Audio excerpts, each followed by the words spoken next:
લવાદી ચુકાદો 2. અરે પિન્ટુ, તે તો બહુ સરસ જવાબ આપ્યો કે તું તો એવો ચુકાદો સાંભળવા માટે જાય જ નહીં. પણ હવે તને બીજો એક પ્રશ્ન પૂછું કે માન કે કદાચ તારે ચુકાદો સાંભળવા જવું પડે અને તું જાય છે. શું કહે છે? અચ્છા, તું જાય જ નહીં, પછી બીજી વાત વિચારવાની ક્યાં, એવું કે છે?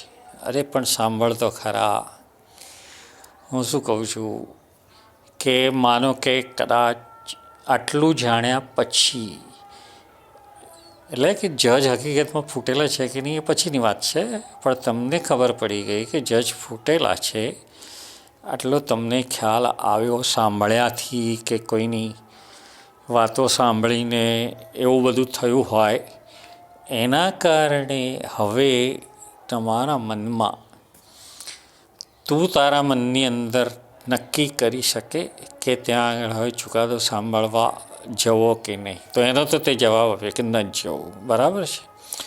પણ માન કે તારે જવાનું થાય તો કે હું જવા જ નહીં, તું એમ જ બોલ્યા કરે છે.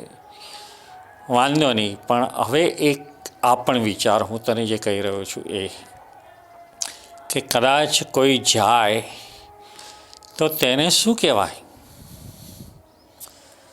અરે મોન્ટુ, આ રીતે જ્યારે લવાદ ચુકાદો સંભળાવે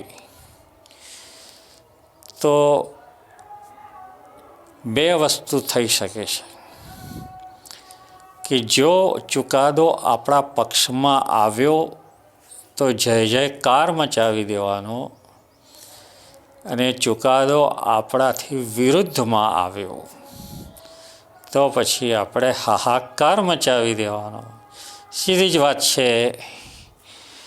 એટલે હકીકતમાં તો આવું ચુકાદો સાંભળવા જવાનું જ ના હોય, અને જો ચુકાદો સાંભળવા જાય છે તો પછી ફૂટી ગયાની જે બધી વાતો હતી એ બધી પહેલેથી તમને ખબર હતી તો કેમ આવેલા, અને આ બધી વાતો ઊભી તો થાય જ ને.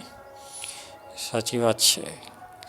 પણ તે જે જવાબ આપ્યો બહુ બરાબર આપ્યો કે કાં તો જય થાય તો જય જયકાર મચાવી દેવાનો, અને હાર થાય તો હાહાકાર. હાહાકાર કેવી રીતે મચાવી દેવાનો કે જજ ફૂટી ગયા, વાત પૂરી. એટલે આપણા પક્ષમાં હારવાનો કોઈ પ્રશ્ન જ નથી રહેતો. ઓહ અચ્છા, તું વિચારી શકે છે એમ ને, તારે મગજ તો છે. ઓકે, વાંધો નહીં.